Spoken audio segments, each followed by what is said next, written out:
This video contains major spoilers for Persona 5 Royal. The fourth card in the tarot deck. Number 3, the Empress. It represents maternity, femininity, and nature. It is paired with the Emperor, and together with him, she is the third person the Fool meets on his journey. In the Persona series, the Empress is typically associated with a mature and even motherly female character who can be nurturing, yet dangerous if challenged. And that is no different for Persona 5. The Empress Arcana is that of Haru Okumura. I'm Ouroboros. Let's talk.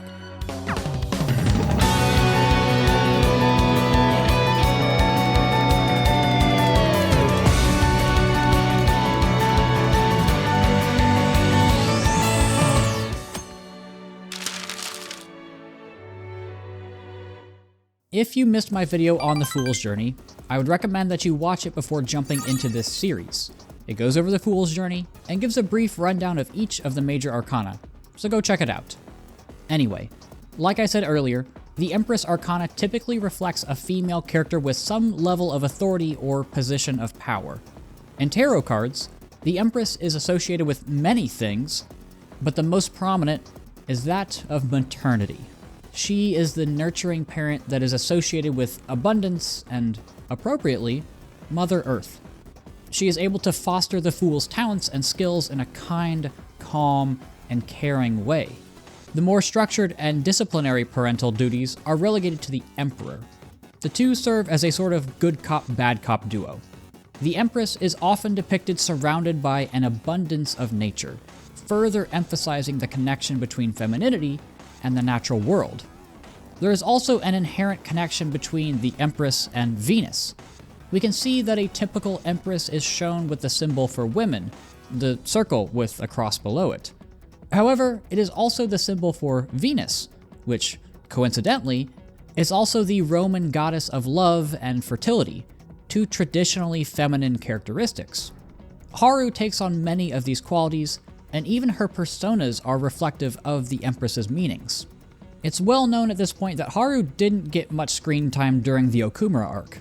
Her main story character development was sidelined in favor of furthering Morgana's character. However, there are still many things we can pull from this section of the game. Much like Mitsuru in P3, she's been forced into a life she doesn't want by others around her. She's a woman in a predominantly male world, that of business, and her gender is used as a bargaining chip. It's almost as if the people around her are using the traditionally Empress traits, like femininity and motherhood, to exploit her. Kunikazu Okumura sells her off to a powerful ally in order to gain favor in the political world. To her father, she is nothing more than these qualities. It's funny because the Emperor represents masculinity.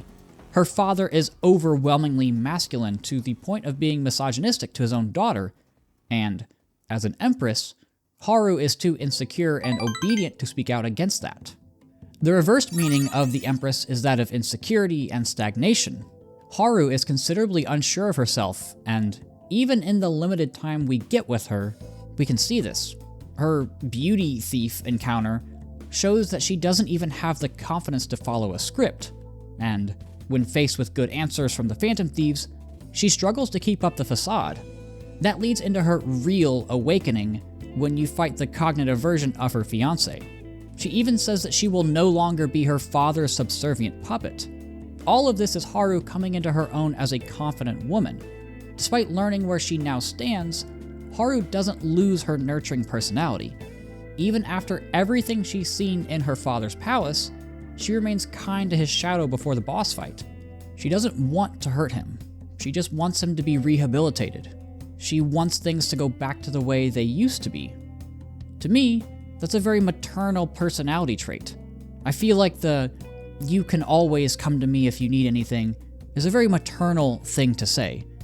Granted, this is an overgeneralization.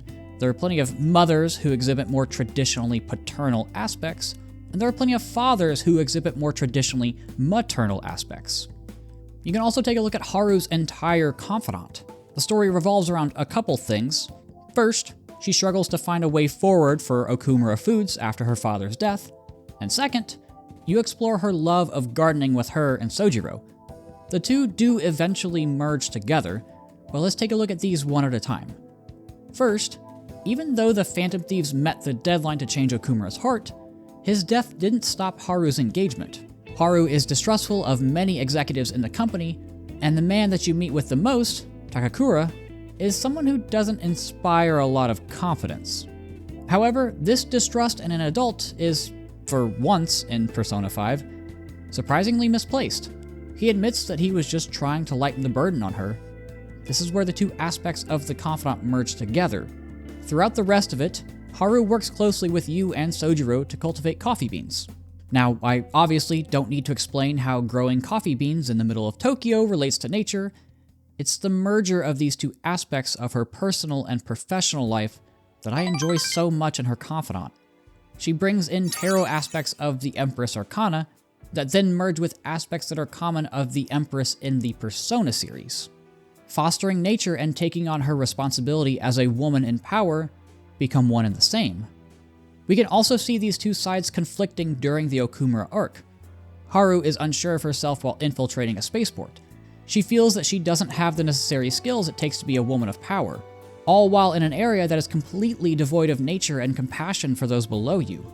I don't know if this was intentional by the developers. It probably wasn't, and I might be reading into this way too hard, but hey, that's the kind of thing that this series is for.